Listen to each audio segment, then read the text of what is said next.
Crescent Vargarda Team Time Trial, the first of 2 Women's World Tour races hosted by the Swedish town in the space of a few days. The teams would take the plaudits as a whole instead of the team's first finisher, so the race offered a rare chance for collective celebrations come podium time.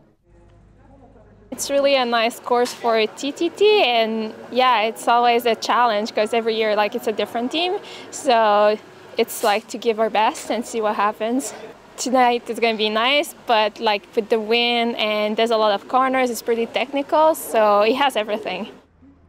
Yeah, I always love to race here in Sweden, and especially because of the team time trial.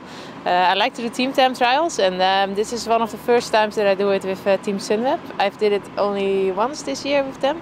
That was also going quite okay, but we trained quite a lot on it, so I'm really excited to see how we go today.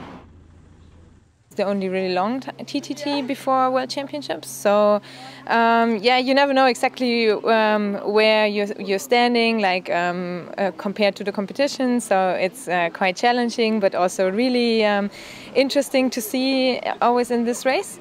And yeah, we practiced a lot the last week, last 2 weeks actually, and so we're coming here with pretty good feelings about the TTT.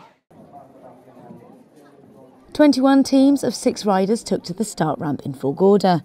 Of the early starters, Team Velo Concept had the best time, at 55 minutes and 1 second. However, it didn't take Cervelo Bigler long before they began to scrape time off that target. The 2016 World Championship TTT bronze medalists posting the best time at the first split. Canyon SRAM were next on the ramp, boasting a team containing 5 of the 6 silver medalists from last year's World Championship TTT. They set off on the 42.5 kilometre course, but wouldn't better Cervelo Bigler at the first time check, 9 seconds off the pace. Cervelo Bigler also smashed the second split at 32.9 kilometres through, beating Velo Concept's effort by over 1.5 minutes. The 5 remaining riders continued to pedal a smooth rhythm on the rolling terrain, Nicole Hanselman having dropped back. The team came second at the race last year, albeit some 37 seconds back. Bolstered this time by the UCI Women's World Tour Youth Jersey leader Cecily Uttrup Ludwig, they pushed on, looking to go one better. Defending champions Boels Dolmans were the last ones out. The team has already won the only other Women's World Tour Team Time Trial event on the calendar so far, Stage 1 of the Giro Rosa.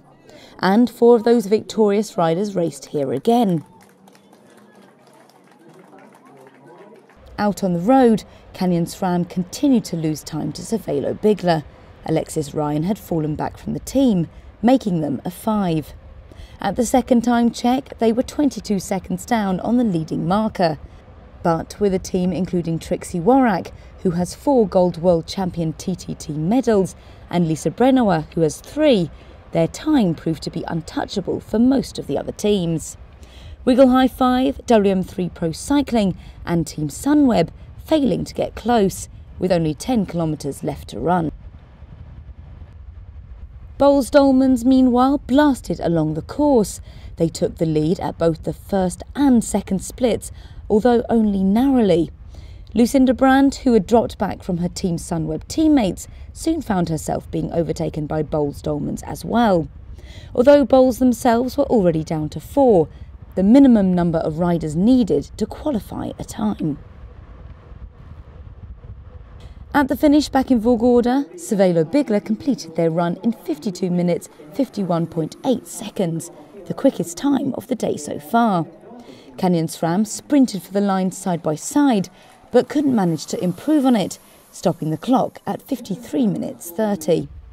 Even as Boels Dolmans approached the final corner, victory was still in the balance between Cervelo Bigler and them. Chantal Bluck surged one final time along the finishing straight. Her teammates followed in her wake, and with that they clocked a winning time of 52 minutes 39 seconds. A second win here in a row, and a confidence boost before the Crescent Vargarda road race 2 days later. Cervelo Bigler came second, Canyon SRAM came third. We are really happy we came here to win. Yeah, it's very difficult, of course, but we are confident and everything went well, so we are really happy. There was a lot of wind. To come out it was tailwind, so yeah, everyone can go fast, we knew that. But we managed to have the fastest time, and on the way back, yeah, we just keep the speed, well, a bit less because it was headwind. And that was good, then we make the difference. Coming into today, we just decided we're giving it our absolute best, and we didn't really know exactly what to expect. You know, we are a slightly smaller team in stature, even as riders, and the wind was quite strong today. But yeah, once again, we just rode with absolute heart and finished in second place, and we couldn't be happier. I mean, the time gap to Bulls was not very big, so we're ecstatic and just happy to be on the podium again as a team. It was a tailwind out, really fast out, so yeah, I think we got a little bit overexcited, and then just coming back it was quite a slog, and then there's just some climbs on the course that really get you. And as part of the winning team, Anna van der Breggen also extends her Women's World Tour lead. The rest of the race top 10 looks like this. Velo Concept's long-standing time saw them take 6th place in the end.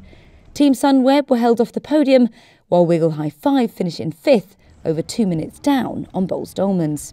In the UCI Women's World Tour rankings, Van der Breggen's lead at the top increases, while Lotte Lepisto leapfrogs Elena Cecchini into 9th. And the standings stay as before in the Women's World Tour youth rankings, with Ludwig keeping a commanding lead.